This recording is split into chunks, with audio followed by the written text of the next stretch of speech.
Hello, everyone. Welcome, welcome, welcome to the webinar. I'm going to give everyone a few minutes just to come in and join us. So we'll start in just a few moments. Thank you for being here.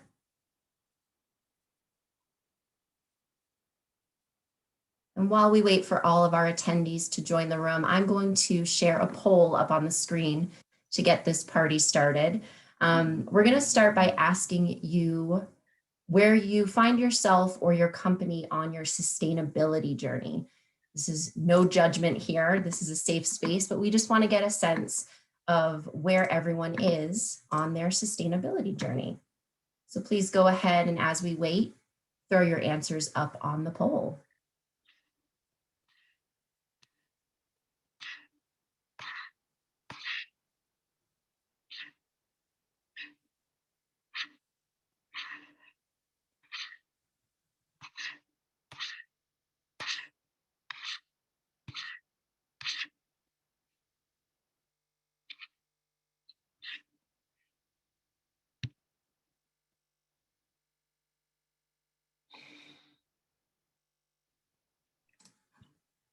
All right, so let's get started. First and foremost, let's share these poll results. So we're kind of a mixed bag of folks on their sustainability journey. We have our new and curious, our active and engaged, and those who are leading the way. So a really good representation of where we all are along our sustainability journey. So I'm going to jump right into it here with our panelists. Thank you again for joining us today for our Tourism Cares webinar on a meaningful return to travel. And our poll results really show why we're here today and why Tourism Cares really exists in the first place, to bring the entire travel and tourism industry together, regardless of industry sector, focus, or where you are in terms of where you are in your sustainability journey. We bring travel together to move it forward to a better and more positive place. So my name is Jessica Flores. I'm the Director of Marketing and Programs for Tourism Cares, and I am very honored to be facilitating our conversation today. Through the work of Tourism Cares for almost 20 years now, we've formed really incredible partnerships with people from all over the world. And throughout this summer, we're going to be revisiting places and those people through a series of conversations, with today being our first. I think when many think of Tourism Cares, and specifically our meaningful travel summits, they often think of volunteers with shovels, beautifying and improving and lending a hand in a hands-on capacity. But all of our programs are paired with education. We like to highlight initiatives and provide the how-tos so our impacts just go beyond that physical restoration. And we know that our events are limited in size and scope for many different reasons, but the conversations that we start in destination with our partners and our attendees, we feel should be more broadly shared. So that's why I'm joined here today with this amazing all-female led panel, which I'm very proud about. And today we'll be discussing our meaningful return to travel by focusing on the development of community-based tourism initiatives in 3 unique places where Tourism Cares has worked in the past: Jordan, New York City, and Puerto Rico. And I hope what you'll take away from our conversation today is that these initiatives and these programs are very replicable no matter where you work in the world. So before we start with introductions, just a few housekeeping notes. I'm very used to this from our in-person events. Housekeeping is kind of my thing. If you need immediate help from a staffer here, please utilize the chat function. We have Jeff hanging out in the background to answer any of your questions. And he'll also be sharing some really great links and resources throughout our conversation to help you explore beyond this 1 hour, because we can't cover everything. So we'll provide you with some really great stuff through the chat function. I also strongly encourage you to use the Q&A. As things come to your mind, I will be addressing those questions to our panelists. They don't want to hear from me the whole time. We want you to have a voice in this conversation. So please, please, please, send in your questions and we'll make sure to spend some time at the end to go through those. And finally, this webinar is being recorded. It will be available to share. So go ahead, share with your colleagues and friends. I hope that you find this conversation to be incredibly valuable to whomever you work with in travel. So let's jump in. We've heard a lot over the last year that we have a responsibility to build back better after COVID. We've had an opportunity to hit reset and to create more intentional, positive social impact, social, environmental, and economic impact for the people and places we visit. So these women in front of you represent organizations that started that work before COVID and they continue today. Their work might look a little bit different now a year later, but we'll go through that as well. And we're really going to talk about what a meaningful return to travel really means. What does community and local really mean? Their organizations have developed initiatives, programs, and based their missions on spreading the wealth of tourism through capacity building, training, and building bridges to the trade, creating mechanisms for local entrepreneurs to better connect to the business of travel. They've started to change the landscape for travel where they work. So now I'm going to stop talking and turn it over to our group of panelists whom I have worked with personally.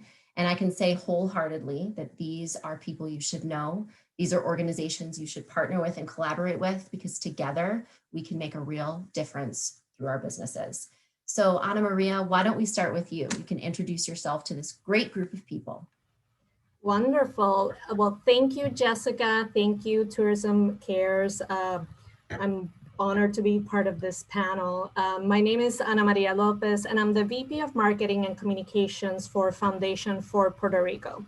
We're a 501c3 nonprofit founded in 2011 and are creating a new paradigm for Puerto Rico's socioeconomic growth and prosperity by changing policy, growing and decentralizing the visitor economy, and building resilience in our communities.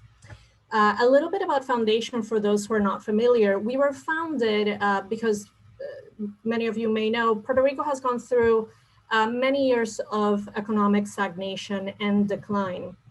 And we knew that in order to change the course, there was a need to find new alternatives for growth.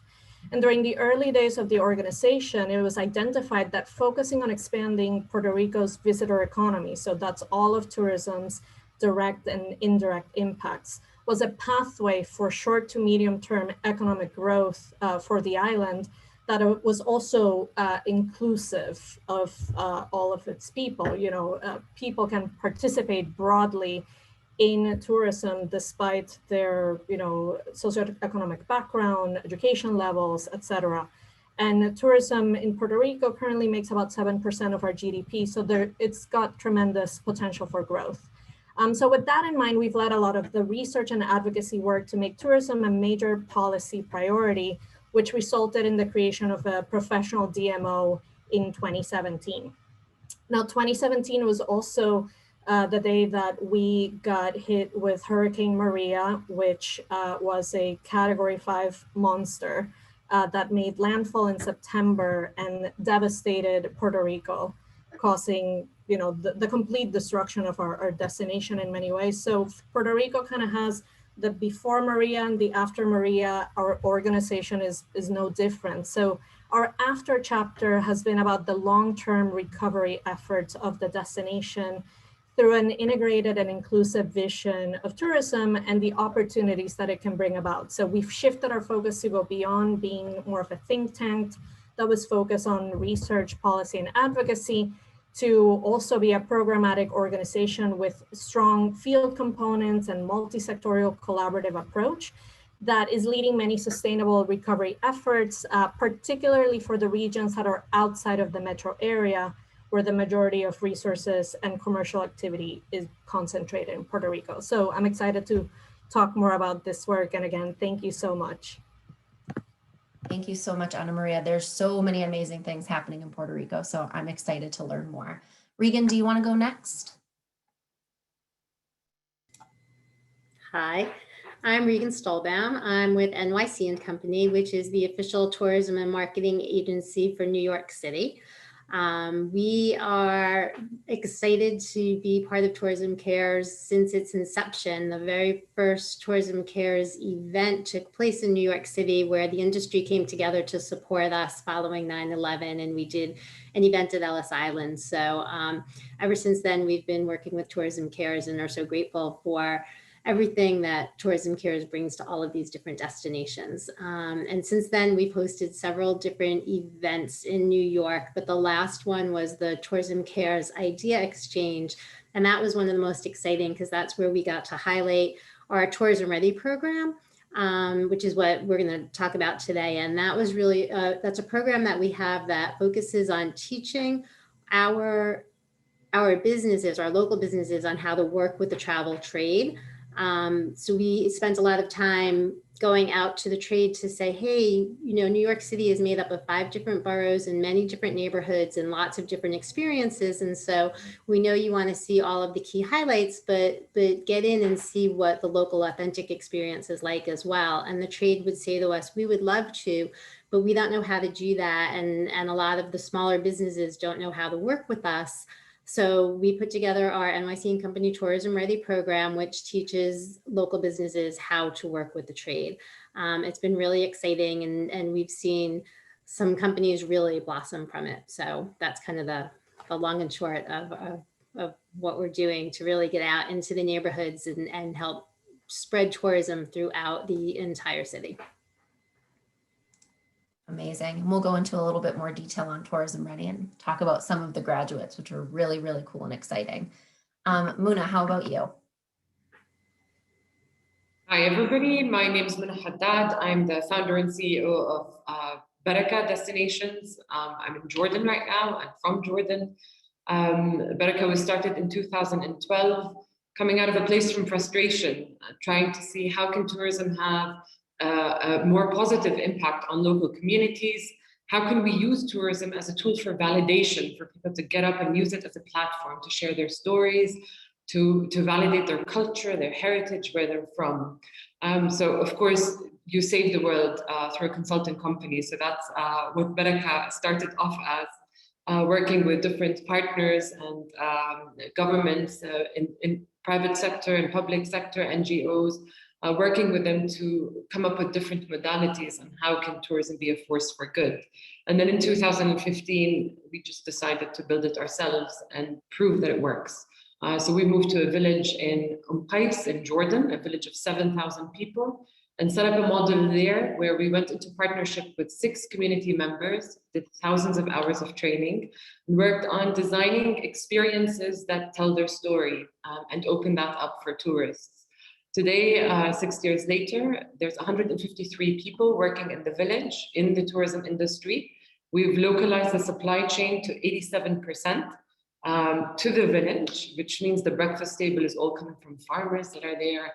67% of them are women, and they're making 33% more than average national income. So it's really been a learning journey for us to see how we can implement models like this, where tourism can really be a force for good, and also looking at the soft power of travel and how it can impact people's personality, the perception that they have within their community, and of course, the economic impact that it has. Most importantly, our partnership with Tourism Cares and the Jordan Tourism Board was phenomenal in creating the meaningful travel map of Jordan, where we had the opportunity to go beyond just the communities that we have been working with. But I'm sure Malia and Jessica can talk more about that as well. Well, that's a perfect segue, Muna, into Malia. You're on mute. The words of 2020, 2021. You're on mute. Sorry about that. Thank you, Jess. Thank you, everybody. I hope you can hear me. What a great panel, and I'm so excited to be here today. Thank you, Tourism Cares, for pulling us together. My name is Malia Asfour. I'm the director of the Jordan Tourism Board for North America, and our primary focus is to present and market Jordan in the North American market, which is one of the most important markets for Jordan.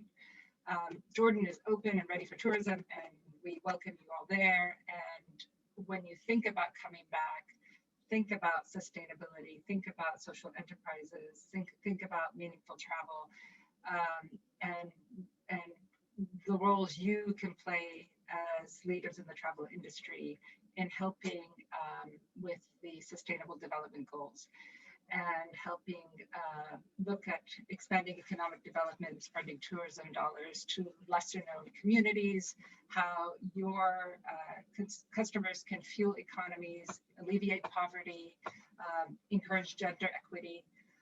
We need you to help with this. We are looking at protecting the environment, addressing climate change, minimizing plastics, and using renewable energy, and looking at all these different things as Jordan. And we would love your help in being able to push this out through the Meaningful Travel Map and the work we've done with Tourism Cares. So I'm very excited about this and the role that Jordan is taking as being like the first destination to launch the Meaningful Travel Summit and to get us started on this track together. So I'm excited about today, and thank you. Thank you so much. So that's a perfect introduction into some of the things that we'll go into a little bit more detail on, but I wanted to start with our hard-hitting questions to the group. I'll throw one out to all of you. And Malia just mentioned the Sustainable Development Goals, and for Tourism Cares, we've been on a very long journey as an organization, and from a very volunteer-centric organization to now really using and looking at the 17 UN Sustainable Development Goals as a guidepost, as a blueprint to look at sustainability from a much more holistic perspective. And one of the things that we've really learned along the way is that sustainability can feel very overwhelming and intense, and it's very broad and it's very personal, and it takes many forms. And today we're really focusing on the social impact side of sustainability. So I just throw this question out to the group, and I think obviously in these initiatives that you're running, we can get into a little bit more detail throughout this conversation, but how have your organizations taken a people first approach, and what positive returns are you seeing? I can talk about that a little bit. I think what we were looking at really is how can we help people who have small businesses throughout the city when we have all of these visitors coming into New York and they're really focused in certain corridors. And our thought was, how can we help those businesses? And the other side of it really was, how can we help the visitor experience? Because we know there's been a trend towards having this local, more authentic experience. And we want to be able to deliver that to the people who are coming so that they're getting what they want out of their holidays and vacations. And we wanted to be able to bring that economic impact to these different neighborhoods of the city. So that's how the program grew. And it wasn't a matter of saying, oh, okay, well, you know, what can we do in the sustainability realm, or really looking at it that way. We were looking at kind of like, what are our needs and what are our customers' needs and how do we put them all together? And it just kind of happened organically from there. And then as I realized that fell into sustainability, I was very excited because now, you know, we was one more step along our sustainability journey. But the idea really was to be able to bring more opportunities to both our locals and to our visitors. I'd love to piggyback on what Reagan was saying, because for us, it's a sort of a similar type of experience in a very different context. Tourism traditionally in Puerto Rico has also been concentrated both in a particular, you know, part of the island and also a particular type of focus. You know, for many decades, it was more of a sun and surf destination of sorts, and people tended to come for short periods of time and stay mostly concentrated in kind of the San Juan metro area, which, you know, sort of had the more of the brand recognition, and that meant that so many of the resources were concentrated there. But we have, you know, a beautiful, diverse island with so many communities, and many of them that are outside of the metro area are underserved, right? Because they are not benefiting from that potential flow of visitor traffic because of, you know, a variety of reasons. But it was also working with the communities to connect what they considered to be their authentic local assets, and also educating them on what are some broader kind of like global travel trends in terms of what a certain profile of sustainably minded traveler who is looking to connect more deeply in an authentic way, you know, with the destination, with its diversity, with its people, and trying to match that sort of demand from a growing segment of the traveling population with the existing supply of experiences that are more of the, you know, the natural, historic, cultural standpoint, people-centric, and can be also, you know, community-led.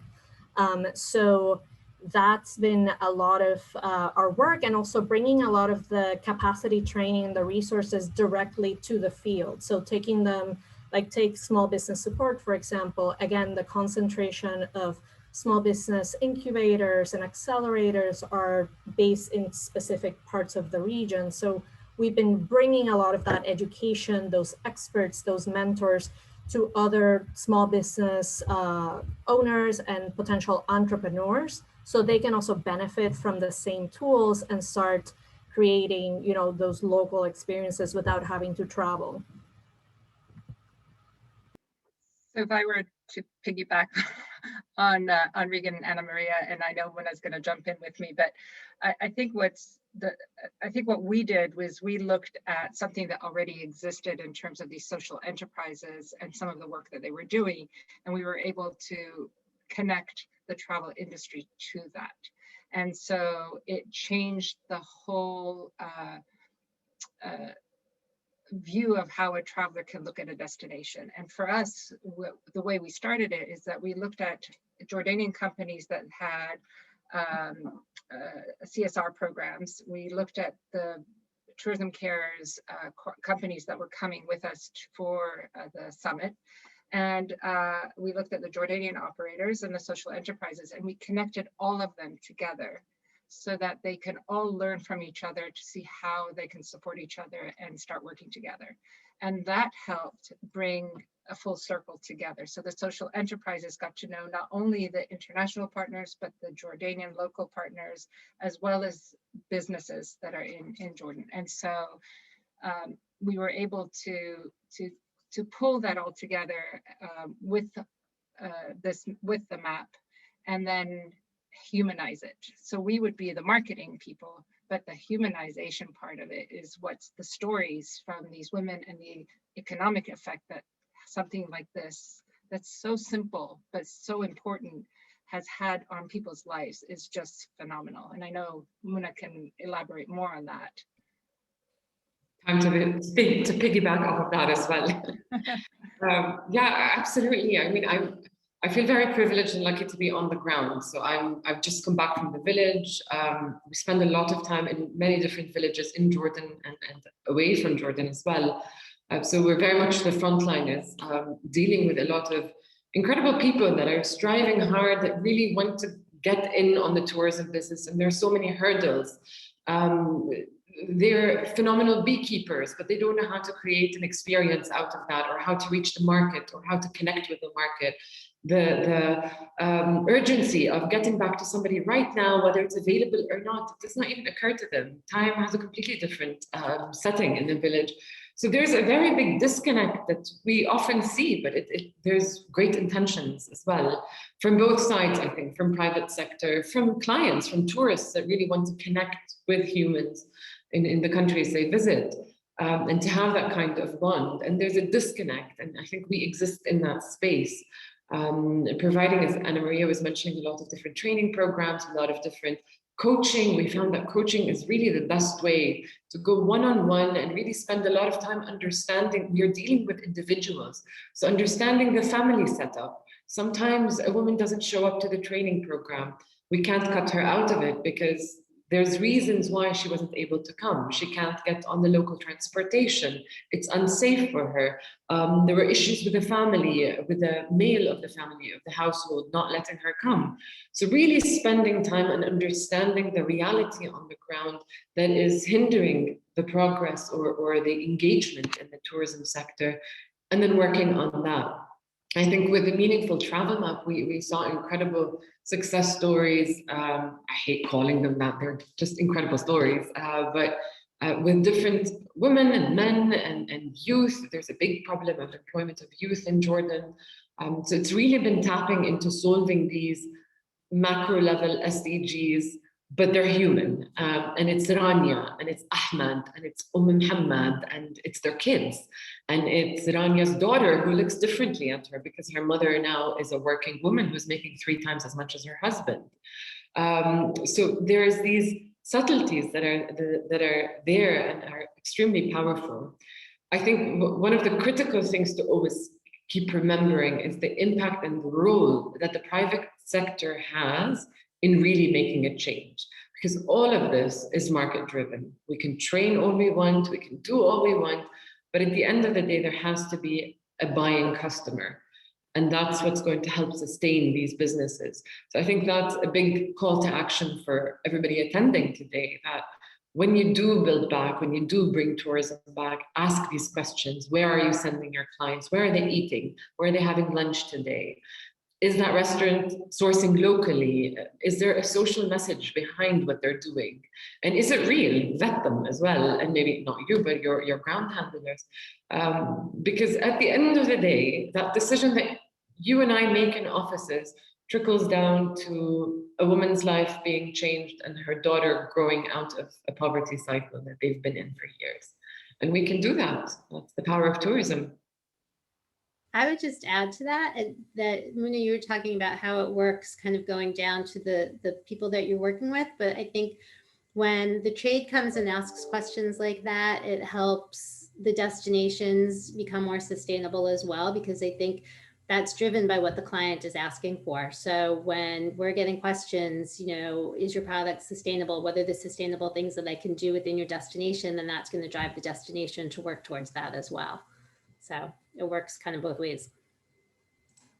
Yeah, that's a really good point, Regan. And I think what we used to keep separate was that sustainability and strategy didn't work together. It was like being sustainable costs money and it takes effort, but it is core to our tourism development strategy as this industry starts to move forward. And you mentioned asking all these questions, and I'll just throw a plug here for Tourism Cares.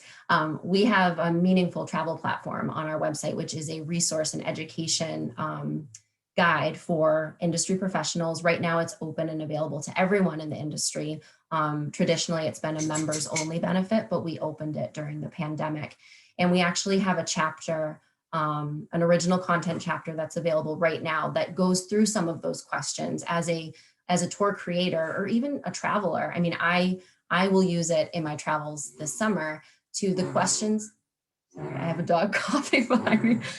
The questions that you can ask when you start to create a tour, when you're training your guides, when you're going into a destination, the kinds of businesses that you should be supporting and looking for. So those questions are all outlined in our latest chapter. So I really encourage everyone to go and look, because I think that's a great resource from everything that was just discussed.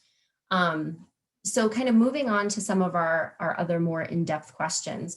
I know Malia and Muna, you've really been talking about the map, and that's been such an incredible tool for Jordan. And Muna, I really want to get into some of the more personal stories of how your partners and what we call our map pins, even though they're humans, how they're doing through this pandemic, or at this point now over the last year. But Malia, I wonder if you can just really talk about, this has been like almost 4 years now that this map has been running. And it's, all of these things take effort and work and collaboration, but what are some of the real returns you are seeing for Jordan and for JTB? So I would say, we need to kind of look pre-pandemic and then post-pandemic, because I think it's hard to look at it today, because right now tourism is just starting to come back. Jordan is open, tourism's coming back. If we look post-pandemic first and look at it the opposite way around, all the work we've been doing as a tourism board is focused on the meaningful travel map. If you look at our number one strategy, our number one priority, and if you look at pre-COVID, it was our number one return on investment. every tour operator that was invited to Jordan with the summit added a social enterprise to their itinerary, to the extent that some tour operators added an extra night stay in the country. When you look at the economic benefit of something like this, it's huge, because for every itinerary coming in, you add an extra night stay and you add a social enterprise. This is a win-win for a destination. So for us as the Jordan Tourism Board, it is our #1 priority in our marketing efforts. And so that happened pre-COVID, and now post-COVID, we're seeing that the tour operators are keeping the social enterprises in. We're working with a lot of travel advisors who are now asking for the social enterprises to be in their itineraries. So it forces that circle to happen again. And I think, you know, as we look at meaningful travel and we look at how we can be even more sustainable should something like this ever happen again, what do we do to put in place so that these social enterprises are not as affected? Because they have been effective, because we're talking hunger now. We're talking that there are people in Petra that can't put food on their table, which is why tourism is a force for good. It's why our tourism dollars are so important, because it does alleviate poverty, and we need to get back on track and get these communities up and running again so that we can move forward and help so many destinations, not just Jordan, but so many destinations have suffered.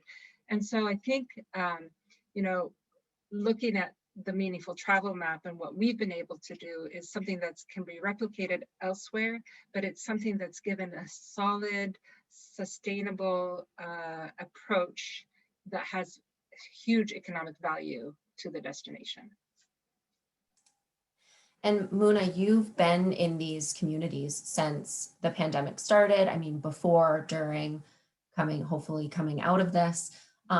What are you seeing in terms of the challenges and opportunities? I mean, you are there, you know, these experiences and these people. What are you seeing on the ground?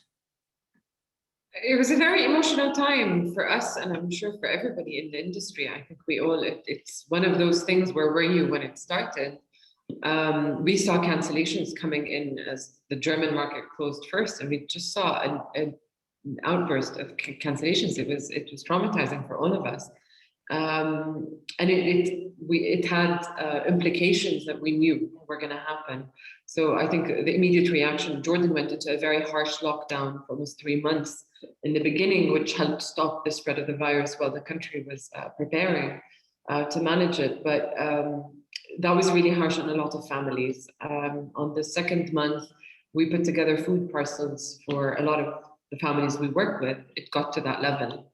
I think also 2020 was meant to be a fantastic year for tourism in Jordan. It was the peak year. Nothing had ever been as impressive or as promising. So everybody made investments. Nobody had cash on hand. Cash flow management was thrown out the window at that time. Everybody just made investments to grow. So it hit hard for a lot of people, and it really impacted their families. But honestly, humans are resilient, and I think in villages that we work with more than in the cities, they adapt, they're resilient, they get up, dust off, and come up with other ways to move forward. So I think the first day I moved back to the village, I moved to the village and lived there for a few months during COVID. And I was broken, you know, I was emotionally broken. We had to let go 22 employees. It was a disaster. But I derived my power from our partners in the village. They just got in there and got in with me and helped us rebuild together. And within the first week of reopening, the Queen came to visit us. So it was remarkable. We had a fantastic season, one of our highest yet from local tourism, and we all built back together, and it was a good way to grow. Unfortunately, that's not the story for every social enterprise. We're in very close contact with most of them, and a lot of them have, you know, modernized, adapted to local markets, come up with other ancillary revenue to sustain themselves. And others have had to let a lot of people go or had to shut down. I think the months and years coming ahead, we're going to see Today we had a phone call with the National Council for Family Affairs talking about child safety in tourism. And their assumptions are that they expect there to be a much higher number of children that are leaving school and working, whether it's in tourism sites or elsewhere, that we will see a lot of other social problems coming out of poverty that has emerged during this time. But people are resilient, so we can only hope for the best at this point. It is true. People are resilient, and it's going to take a village, this entire travel industry, to move forward to a really positive place, so that these issues become less and less, and we're using this for a positive impact. So to move to another part of the world, to New York, Regan, I will direct this question to you, just talking through more of the Tourism Ready program. And New York has obviously done a really great job of highlighting and introducing local entrepreneurs to the tourism trade. So can you share a little bit more on the program? How are your graduates advancing, especially during this time? And how is NYC and Company supporting them in their success? Sure. So one of the things that happens is you go through the course, and it is at the end of the course, once you meet the requirements, which includes having to put together a specific travel trade profile and having tiered pricing, things that the trade looks for specifically when they're working with a client, we put together a trade show for them. So at the end of each session, we invite all of the graduates to come and meet with live travel trade, and they come in and they interact. And we found that to be really exciting for the Tourism Ready participants, but also for the travel trade that comes to attend, because they're always looking for new opportunities and new product. So they were really excited to get to see that, to see new businesses who are out there. They're excited that when they meet these businesses that have interesting products for them, that the businesses actually know how to speak to them. So those were some of the big benefits of it. So after the event, we encourage them to keep up their relationships and do all the follow-up. Teaching follow-up is always huge.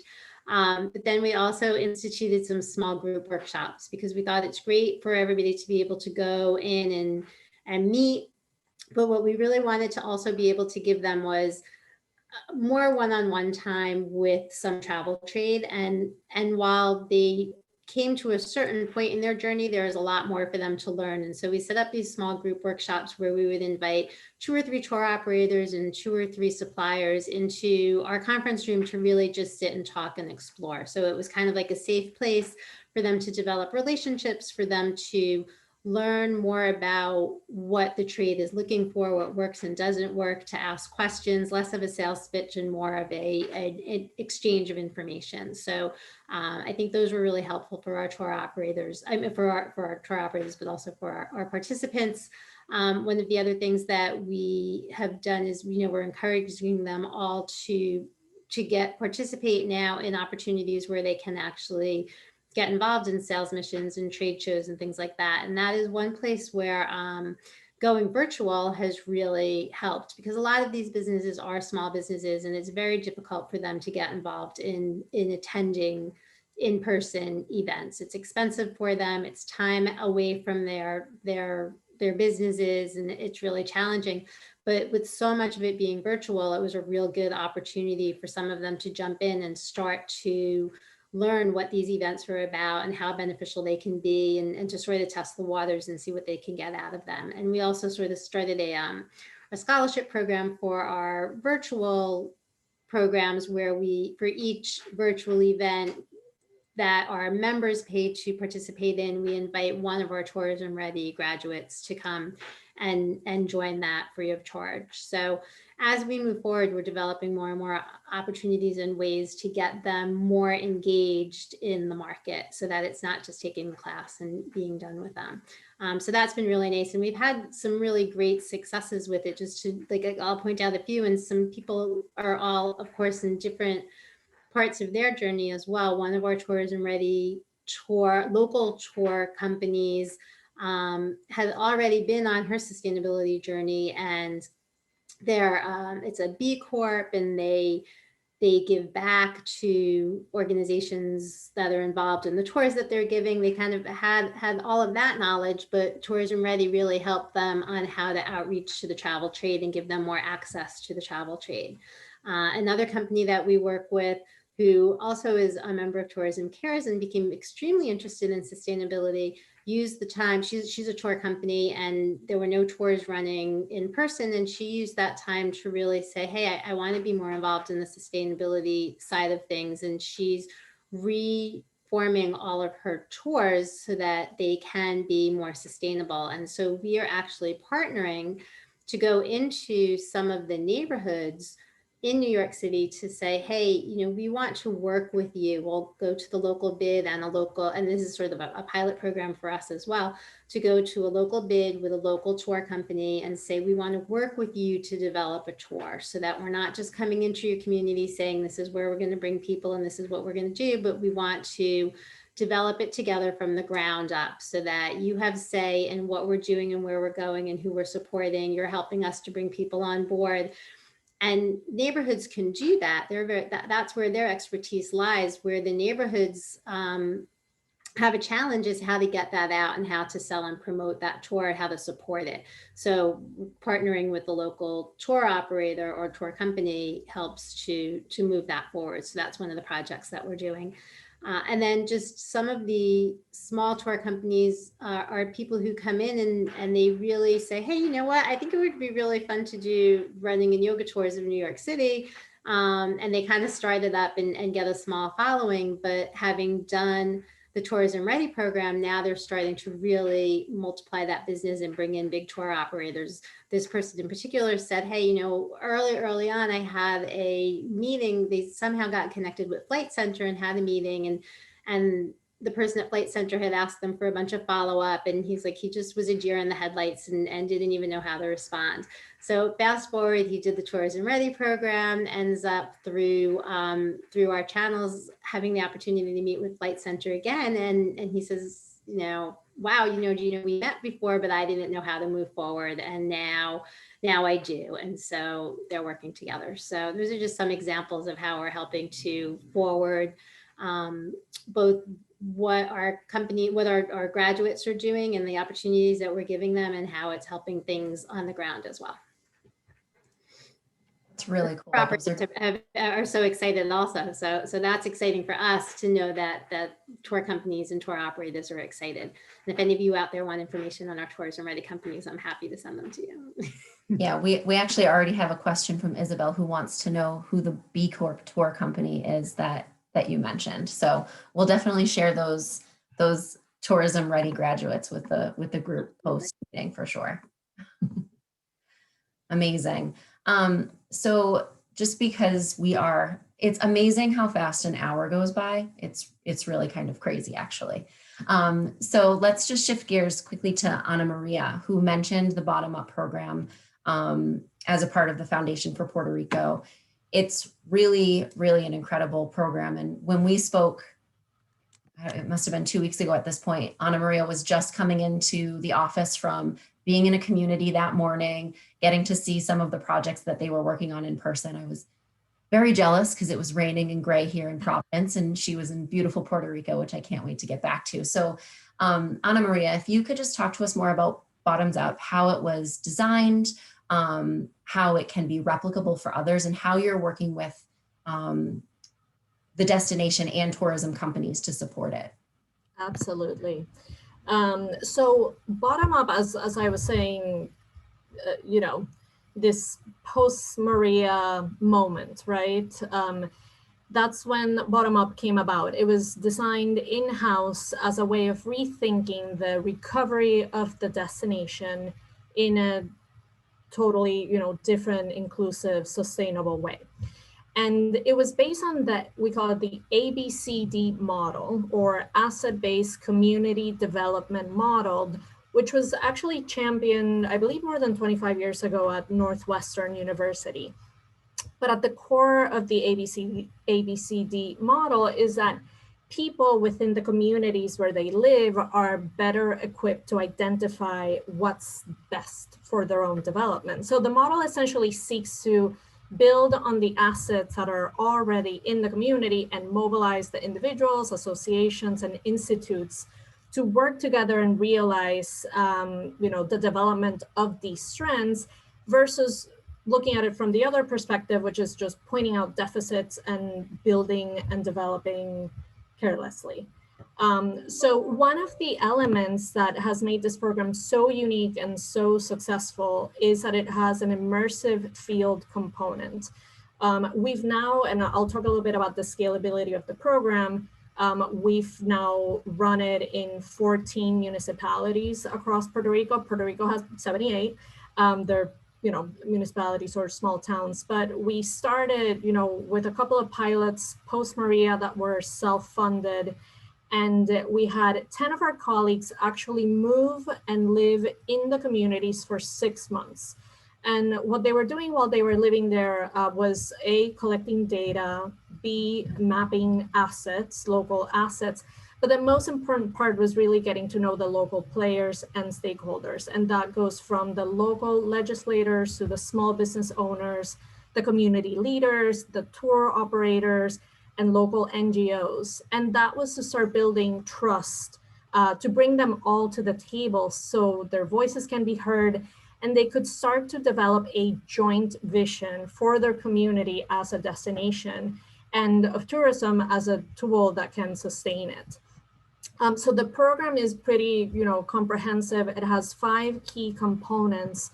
So that includes basic needs and infrastructure. So we have donated thousands of resiliency items, such as water cisterns and solar lamps and photovoltaics, solar panels, telecommunications tools, to help make sure that these communities are able to withstand and quickly recover from future climate-related calamities, which we know, unfortunately, is the norm, not the exception. We're going to continue to be hit by hurricanes, and now we know also earthquakes and God knows what else. So how to prepare the communities and the small businesses within it to be able to sustain that. On the small business support, we worked with over 600 small businesses with like over 61,000 hours of entrepreneurial education, including how to use digital tools to create visibility and grow the business, to educating them on recycling and composting and the use of eco-friendly materials so they can start reducing their footprint. And we also incubated 24 new businesses that were all tourism related and got an opportunity to sort of go through educational curriculum from scratch to make sure that those businesses are, centered on trends, demand, best practices, etc. We also have a really strong social capital component. So that's working with the local NGOs to build that organizational and fiscal capacity. So that includes proposal writing, fundraising, emergency preparedness, because again, we want to equip the communities to be able to own their destination and own their recovery. So that's a really big component. Tourism, so similar to business support and social capital, it's working with the regional tour operators and tourism attraction administrators to also help map their assets, identify their challenges, and make strategic connections with key stakeholders within the community. And this piece also includes an asset revitalization component, which is what Jessica was referring to, which is awesome, and I'll briefly touch upon it in a second. And then destination planning. So that's the development of co-designed community destination plans, which are these comprehensive documents that include proposed projects that reflect both the authentic local offering, but also additional future experiences that will help make that destination more competitive. So as I mentioned, the program started as 2 pilots. This was through funding that we received right after Maria from private donors, many of them in the diaspora who were looking to help after the emergency. And then through a grant from the Economic Development Agency, the EDA, we were able to scale this program to an additional 12 municipalities. And we run the same program, starting with the field work, the living in the communities for 6 months, and then the development of the destination plan. So we've already seen it scale. Each time we go to a new region, we put the lessons learned into practice.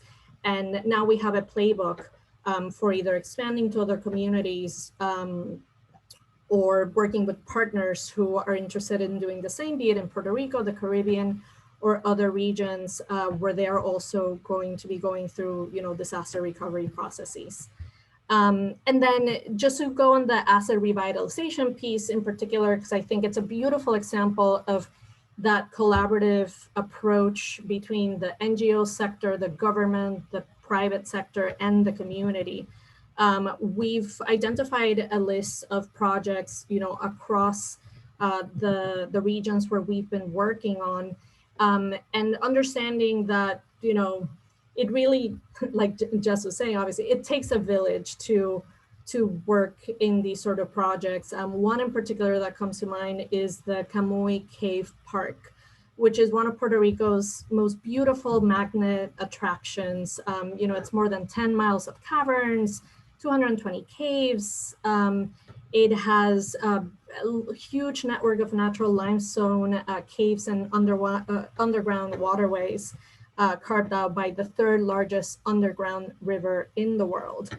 And the park was devastated from Maria and had been closed for the last 3 years and change. So, this was an asset that was a really crucial economic driver for the region. It brought in over 80,000 visitors per year and left about $1.5 million to that local economy. So it was, the closing of it was creating a lot of economic damage to a region that otherwise doesn't have a ton of draw from visitors to go and visit it. And then, so that's an example of how Foundation for Puerto Rico was able to bring to the table and work collaboratively with the Department of Natural and Environmental Resources, the Department of Tourism of Puerto Rico, and also bring a private donor to the table. In our case, it was the Peter Alfond Foundation, to provide a substantial donation, which along with other public funds facilitated the reopening of the caves. And this is 2 months ago at this point. And so far the visitor and the revenue trends suggest that we're well on our way to meet and surpass the historic visitor activity. And that's going to have a real multiplying economic effect on the region. We have other projects that have been, smaller in scope, but again, revitalization of another asset in the northwestern region. It was completely abandoned and derelict in the gorgeous setting right by the beach. We worked on the revitalization along with dozens of other community organizations, the local government, and other players. And now they've created 24 new businesses in the region. There's a laundry list of 300 others who are applying for their business licenses. They're expanding capacity to be able to accommodate more visitors. And that's also having an overflow effect to the rest of the region where it was based. So 2 really awesome examples of the power of collaboration. No, that's amazing. And that's exactly it, right? In every answer that's been given to any of these questions, it's really about partnerships and collaboration. So the last question that I will ask to the group before we jump into the Q&A, there's a few questions there. We've touched on a lot of things in this call, but I think the common themes are training, upskilling, partnerships, collaboration. And I think for many that are on the call and in our audience, what screams in their head is funding, time, resources, which obviously those things are very hard to find right now. So as leaders in this and as individuals with your organizations that have been doing this work, what advice can you give to those in the audience? What are the immediate steps that they can take to begin to incorporate more of these social impact and community initiatives into their product, no matter what segment of travel they might be in? Jess, I can speak to that a little bit. I feel that the more we educate travel advisors and tour operators on these projects that are available in destinations, the more that they can influence the consumer and help bring that full circle, because social enterprises do exist in many destinations. We know that Tourism Cares is going to Colombia, and we know that there's social enterprises in Colombia.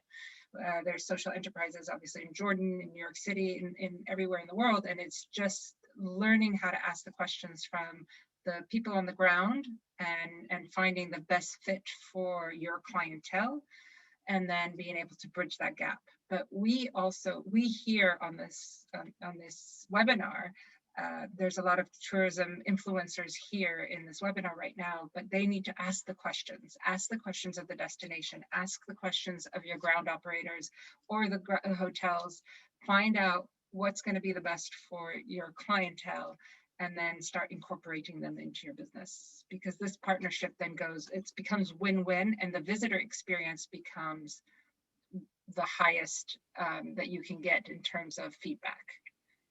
And we've seen that come from different companies that we've worked with, different tour operators we work with. When they've incorporated the Meaningful Travel Map experiences, the visitor experience was rated very high, and the booking trend, they tend to rebook with the same company because the visitor experience is high. I totally agree with Malia, but to add to that, yeah, sure, time is limited and resources are limited, and it's just a matter of prioritizing. And I think now we're reaching the point of saying, all right, sustainability of business is in our hands. Sustainability of tourism destinations is in our hands, and it's also in the market demand. So that is now taking over in priority, and the limited resources and time that we have should be going there because it makes business sense to do so. I think that's also important to know that you can do it in increments. So sustainability, the whole idea of it becomes very overwhelming, and you don't have to go from what you're doing now to having a completely sustainable social enterprise tour all at one time. Just incorporate pieces of it. And I mean, we say in New York City all the time, we know that first-time visitors want to come and they want to see, they're very specific about some of the key things that they want to see. And so our message to them is to absolutely see them, but also it's not going to be a real authentic New York experience until you incorporate a neighborhood, go to dinner somewhere, go do one experience outside of main tourism corridors. And so just little by little, you can add those things in. It doesn't have to be all at one time. Yeah, I mean, I echo what the rest of the panel has said. I think there's that research to really understand, what entities, what partners are on the ground already doing some of the work or part of the work, so that there's no duplication of efforts, but rather building up on that, set of experiences is key. And then also, like Reagan said, like that incremental change, right? It's just a matter of starting small and doing, the MVPs for what a small adaptation can look like, and what are the learnings from there, and building from that point on. And if it's something that has traction, I think it's a bit of an organic process as well to find other collaborators and funding and excitement, because like Muna said, if it's market driven, the demand is going to be there, and likely the capital to support it as well. And to jump off of that, a question from Darcy in our audience: do you think COVID has been a catalyst for sustainable tourism more than any other time? Yeah, absolutely, yeah. I think we remember the earlier days when this first started and how human we all became together, and how slowing down made us remember our humanity in such a beautiful way. It was definitely a good take home from a very difficult time, I think, for many of us. Certainly, and we're seeing this in the requests that are coming in. We're seeing a lot of traditional tour operators, classical tour operators that are stepping up and saying, hey, we have some time, let's come and visit, let's see what you're doing. How can we be engaged? How can we be involved? So they're also looking to take leadership and for them to advise their clients on how to move forward. I'm an absolute supporter of that. Thank you. Yeah, absolutely. I think for, in the case of Puerto Rico, we also were under a pretty significant lockdown from the beginning of the pandemic. And I think it, on one hand, obviously, like all crisis, it forced so many pivots and reinventions, and it really, in a way, gave people a bit of space to upskill in terms of the tools and the familiarity with other types of practices and digital experiences. And it's something that would have taken probably years to kind of leap forward, and this sort of precipitated some of those best practices in terms of business operation, and tools along those lines. And I think locally, because of obviously the need of being outdoors and engaging in other types of tourism practices for even the locals who couldn't get on a plane and go outside, you saw a real surge in this like discovery of your own country from a different perspective, more centered on nature and adventure and sort of going in deeper in the communities themselves. And I think that sort of local discovery is going to spread out into, a broader awareness of everything that's available that really goes beyond the expected or the familiar for a lot of the locals themselves. I think it also gave people time, or operators, both inbound and outbound operators, time to reflect on what brought them the most business in 2019 and what was the best visitor experience that they had, and what they need to do moving forward in order to incorporate resiliency in their programs and in their itineraries. And so I think it's been an important weird vehicle that has made people look back at what's important in order to plan forward. But remember, in a lot of destinations, there's hunger. And so as we want to focus on sustainability, there's people who need to eat first. And so it's going to be an interesting way that we move forward together, and what roles we play in helping with that. Yeah, and I think that comes down to empowering communities in order to make them more resilient. So when travel and tourism does stop unexpectedly, people aren't left hungry. I think that's the path that we're all on, that we all need to be on together as a united industry. So the last question that I will field from the audience before we wrap up is, what can tour operators or others in the US-based industry do to increase the supply of community tourism opportunities in destinations? Some areas seem to have very few. Research. Research, ask questions, find out who's on the ground, and find the Munas on the ground and the Rodrigos, and find out who can help you look at things differently. I really encourage tour operators to go back and visit the destinations and see what the needs are. When I think it was Ana Maria who's talking about going in and letting the community decide what is needed. It's going back and finding out what is needed so that we can begin to put those, make those connections again and rebuild that way, Yeah, I would also challenge, I think obviously JTB and New York are really good examples, but I would challenge more of our DMOs and our destination partners to make this a priority. Social enterprises and nonprofits and these amazing experiences exist everywhere. I think the most frustrating part for me as a traveler, not even as a travel professional, as a traveler, is I like to pre-plan everything because it's what I do. It's who I am as a human. And there's nothing more frustrating than not being able to find a social enterprise restaurant or an organization that is making sure that the money is staying in their community. And those are really hard to find. It's a lot of, our destinations are promoting mainstream attractions, which are beautiful. And that's part of the reason you go to these places, but making these more locally driven social impact experiences, more well-known and findable, are really important because tour operators want them, travelers want them. So let's connect the dots. And I would challenge our DMO partners to start making that a priority.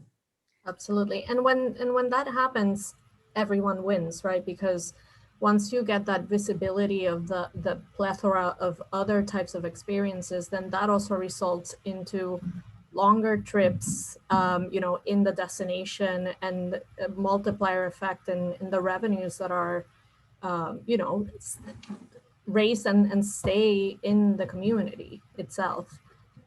So I think that's crucial. And yeah, I was just gonna say, picking back to what Malia was saying, I think at least in our experience, and granted we're a small island and it's like 1 degree of separation here in many ways, but it's definitely been the experience that there's always kind of like the go-to leaders of a certain community that everyone knows. They're involved in, you know, so many different types of organizations and know the players. And I think it is a little bit of that research to identify who are going to be those resources that are going to be able to open a lot of doors at the same time, but, you know, bringing them into the conversation and leaning into the knowledge and the strengths that they've already amassed, versus, you know, pretending to sort of know the solution or have it all figured out from the get-go. And I would just go back and reiterate the comment that I think I started with, which is, yeah, DMOs do need to do more on that front, but be sure to ask your DMOs for it, because that's what's going to push them to do more on that front too. Absolutely. The demand. Not to forget also the small mom and pop shops. You know, it doesn't have to be a proper big social enterprise with a fancy logo and a fancy website.